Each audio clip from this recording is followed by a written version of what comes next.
So இதில் ஸ்டாலினோட கீழே நேரடியாக உள்துறை இங்கே அமைப்பு தான் வருது. உள்துறை அமைச்சராக அன்னைக்கு வச்சிருந்தது ஸ்டாலின், தற்போதும் திரு விஜய் அவர்கள் உள்துறையை அவருக்கு கீழே வச்சிருக்காங்க.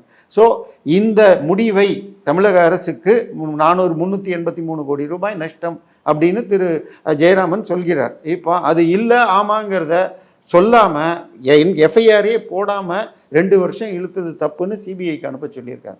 இதை எதிர்த்து அப்பீலுக்கு திருப்பி 50 லட்சம் 1 கோடி செலவு பண்ணி இந்த அமௌண்ட்டையே திரு ஸ்டாலின் மீதும் ஸ்டாலின் தன்னுடைய பதவியை தப்பாக யூஸ் பண்ணியிருக்காருன்னு வழக்கு விஜய் போடணும். இதுதான் என்னுடைய கோரிக்கையாக இருக்கும்.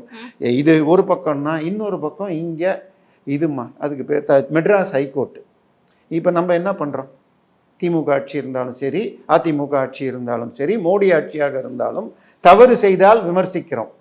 இப்போ விமர்சனம் பண்ணுறவெல்லாம் நீங்கள் அந்த சேனலையே மூடுறதுன்னா கரெக்டாக 8ஆம் தேதி அன்னைக்கு தமிழக போலீஸுடைய இன்டெலிஜென்ஸ் துறையிலிருந்து ஒரு 18 யூடியூப் மற்றும் இது சமூக வலைதளங்களை மூட வேண்டும் அப்படின்னு லெட்டர் 8ஆம் தேதி டேட்டில் போயிருக்கு.